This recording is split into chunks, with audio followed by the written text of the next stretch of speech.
NXT is on the Citrus Circuit Coconut Loop in December. And South Florida is part of the tour, arriving for a show on Saturday, December 16th at the Fen, the Haverhill Fen Center in Fort Pierce. What better way to celebrate the holidays than with some NXT live tickets where you can see up close NXT superstars, WWE developmental talent, and maybe a main roster superstar as well. A photo op, an autograph, NXT merch with Tiny T are possibilities.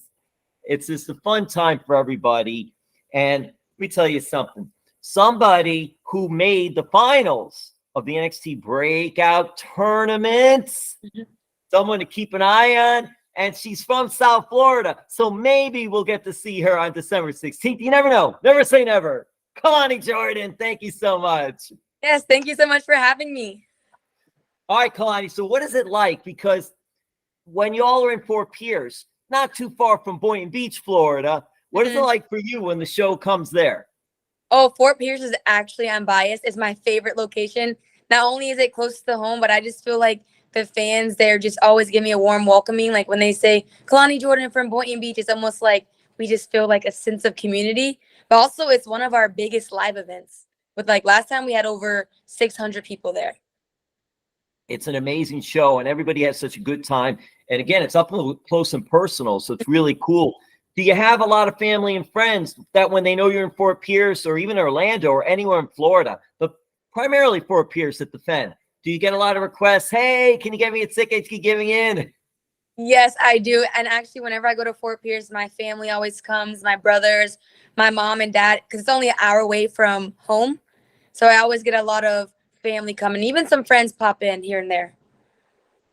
And what is it like to you when they actually see you at an event? They get to see you perform like that. I mean, hey, you can watch NXT every Tuesday, 8 p.m. on USA Network, but also when they're able to go there live, how does that make you feel? And what is it like, the reaction from them?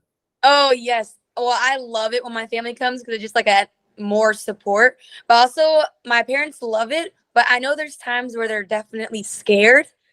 But when I see them in the crowd or even anyone, the fans, it gives me that sense of encouragement to like keep going, keep fighting, wherever the circumstance may be.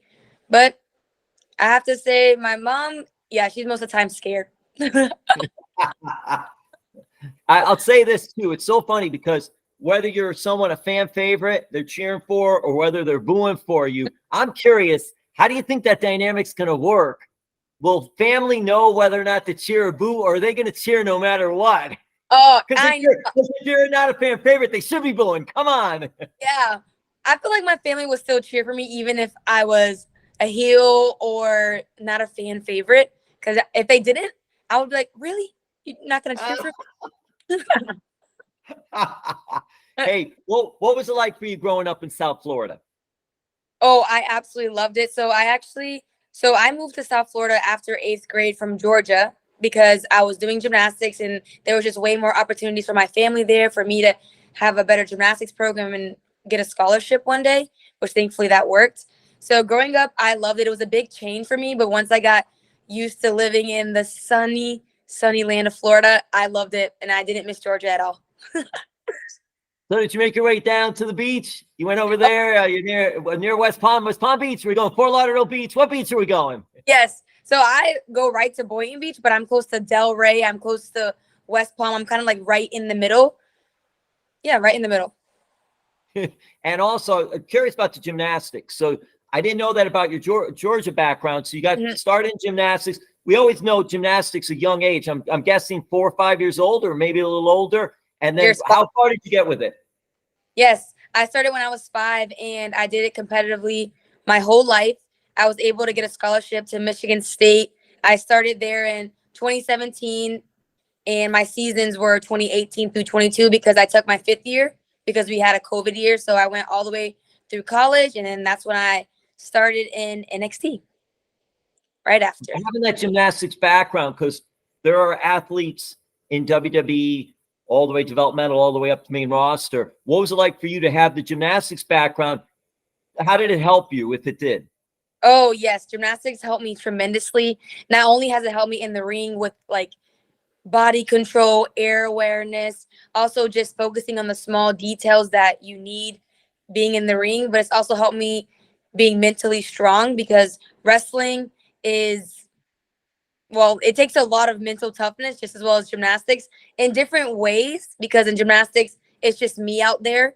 Whereas in pro wrestling, I'm in there with one or however many people are in the ring. So that was different. But I feel like all in all, it helped me mentally to stay strong. Also, physicality is right up there with gymnastics, just different.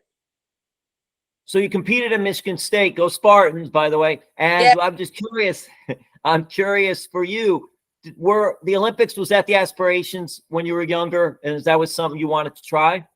Oh, yes, absolutely. I used to be homeschooled actually from 4th grade to 7th grade, where I trained 8 a.m. to 3:30 with the hopes of going to the Olympics because I would train so many hours.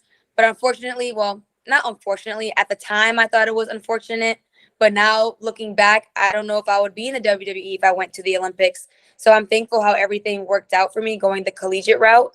But I will say when I was younger, that was my goal, to go to the Olympics. It is amazing, that sport, because it's such a wear and tear on the body, and Yeah. it's so much. It's athleticism, it's elegance. There's so much involved. But I'm curious for you, being it was such a young age, that's the developmental of the gymnastics where you watch the Olympics and you'll see 15, 16, 18-year-olds. Do you come to a point where you get to be 21, 22, you're like, the Olympics, I can't do that. It can't be done anymore at that age? Yeah. So when I was about 16 years old, I would say maybe around like freshman, sophomore year of high school, that's when I kind of had to make a choice. Like, hey, do I want to focus on the Olympics? I have to be realistic at this point. Or do I want to go the collegiate route? And for me, I wanted a life after gymnastics. I really wanted to pursue college. And also at the time, you weren't allowed to go pro and then go to college. Now it's a little different with everything, the NIL stuff. So at the time, I was like, I want to have a social life. I want to get my degree. I want to also compete in collegiate gymnastics. And that's just the route that I chose. What did you end up getting your degree in? I got it in journalism, actually. I got it in journalism and then my master's in international journalism. Yeah. Yes, yes. All us writers out there, we appreciate that. Come on. So, hey, are we going to be seeing some of your writing? Maybe you're going to do some writings or a diary or something on social media, or something you could parlay with NXT and what you're doing, and get the writing thing going. Absolutely. Was it hard giving up gymnastics? For me, it wasn't hard because after college, that's usually when you retire. No one really goes back to try to go to the Olympics. There are a few rare breeds, like Simone Biles. She's awesome. She's one of a kind. But like most gymnasts after college, they're just done. Like that's kind of like they reached their peak probably when they were like 16. So 22 is considered old for a gymnast. So when it was my time, I already did the extra 5th year. I was like, yeah, this is my time to move on. Thankfully, my body felt good, but I just think mentally I was ready to move on. Where was high school for you? High school, I went to Boynton Beach High. All right, so here's the thing. You went to Boynton Beach High. Now, I know there is a famous WWE superstar, and what a great ambassador he is for WWE, Titus O'Neil. Yeah.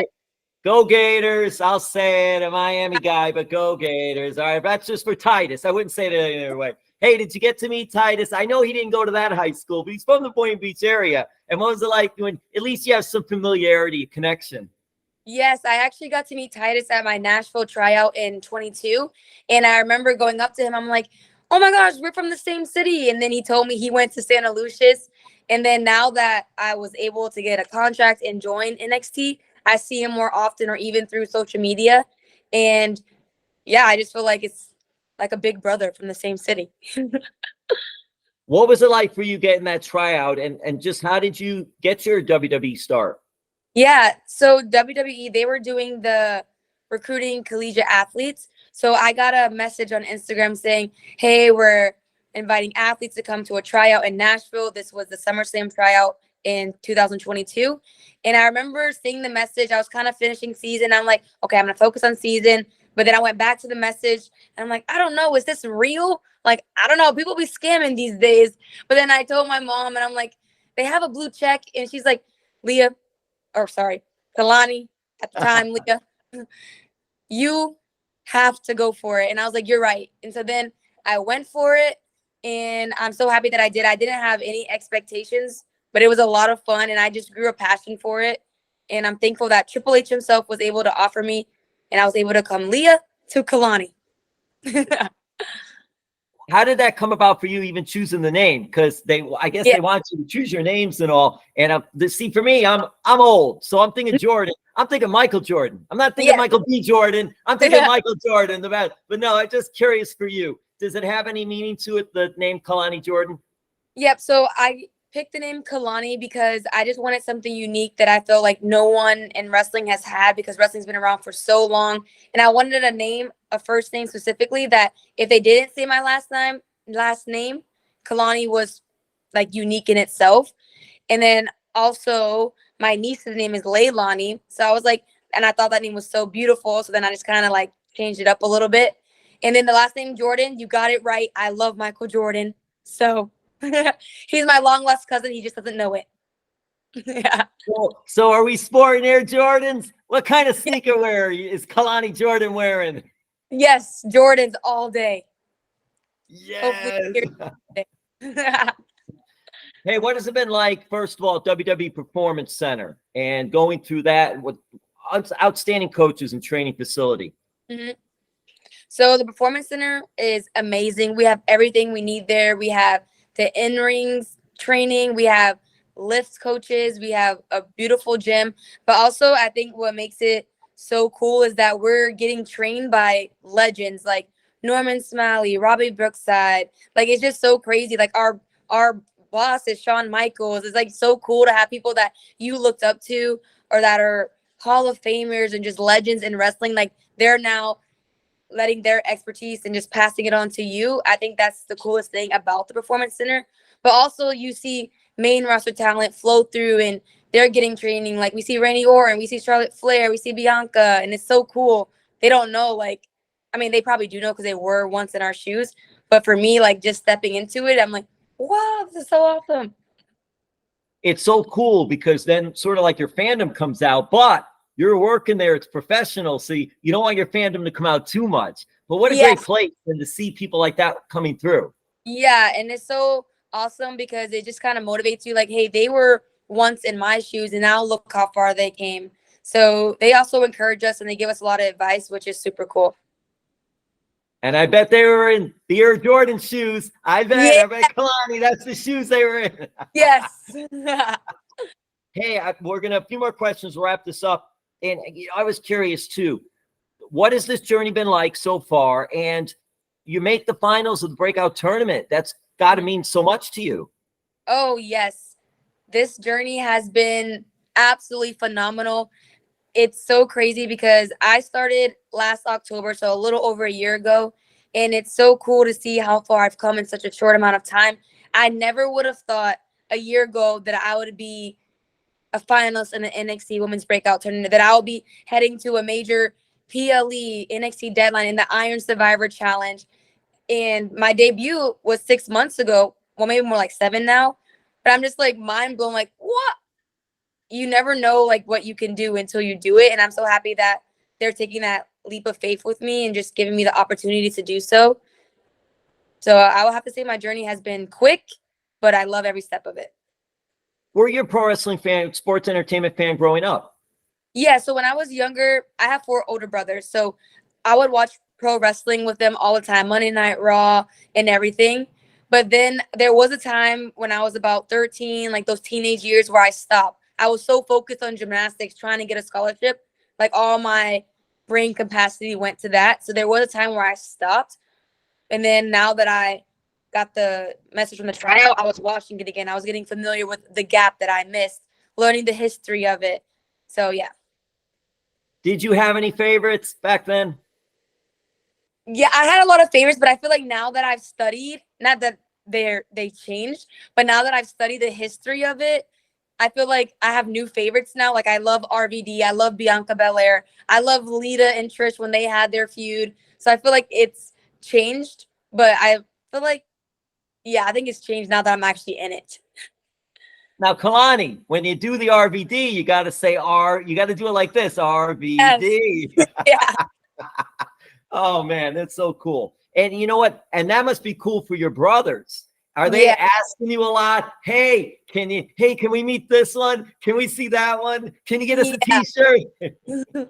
Yes, my brothers are on cloud nine. I remember when I told them Triple H offered me, they were on FaceTime. They were freaking out. They're like, no way, we need to see a picture. They were absolutely going crazy. And my nephew is a huge wrestling fan. He's about 10 years old. And he's like, my friends don't believe me that you're in wrestling. So I have to like text them pictures. And they're like, okay, they believe me now. So he's loving it. Kelani, how do you sound great, by the way. How do you just keep grounded? Because this has been a quick journey and it takes a while sometimes. And there's a lot more to learn and do. Mm-hmm. How do you keep yourself grounded and keep learning, keep growing? Absolutely. I'm always someone who's never been complacent. So I always know there's something to get better at. And I know I'm not going to know everything in 1 year, not even 10 years or however long. There's always something to progress on. And something that I always live by is get 1% better each day. And I feel like that's helped me a lot because I do come from a gymnastics background where perfection was drilled into me. So sometimes I will admit I struggle with trying to be so perfect. But now that I'm kind of out the sport, I'm like, hey, progress over perfection. And I feel like as long as I'm getting a little bit better each day, that helps me stay grounded. And Kelani, also a thing to know too, is that matches, they're not going to go perfect. You want it to go perfect, and you got to learn to adapt as things happen. That's such a key impromptu. It's such a key thing also to learn and adjust to. Mm-hmm. You're absolutely right. All right, so we're going to wrap this up, and two more quick things. So you make it to the NXT Breakout Tournament Finals. You look across the ring, and lo and behold, it's Miami's own, another South Floridian, Lola Vice. First of all, I know you didn't get the big win, but how cool is it to have two South Floridians? Was there a little rivalry, though, for South Florida? Yeah, I think it was 305 versus 561. That's what I think. Miami-Dade versus Palm Beach. But the fans, I think they were kind of rooting for both of us. They're like, oh, they're both from Florida. We like them both. So it was cool. But I know it was great working with her. She's a very strong competitor. But of course, I wanted to come out with the victory. Of course. That is so cool. And I'll end it with this. You got the big show coming up Saturday, December 16th at the Fen, the Haverdale Fen Center in Fort Pierce. It's going to be a great night of action. What a great holiday present. NXT tickets. That's going to be so cool. Hey, I noticed something on your Twitter. Psalm 46:5. Yes. And I'm just curious, just not to get into the whole thing, but just how spiritual you are and why that passage. Mm-hmm. So I've always been someone who's deep in my faith. My faith has got me to where I am today, whether I'm on a high or going through adversity. That also, to answer your last question, keeps me grounded. And Psalm 46:5, I actually have it tattooed on my side. It says, God is within her, she will not fall. And that just reminds me, like, no matter what you're going through, like, God is with you. You can do anything through him. He strengthens you. There's nothing that you can't do. There's no weapon formed against you that shall prosper. Like, the whole 9 yards. That just really keeps me motivated and reminds me, like, go out there with confidence, do everything with confidence because he has you here for a reason in this season for a reason. So just trust him. We're in the season. Thank you so much. Kelani Jordan, keep kicking tail. Yes, I got you. Thank you.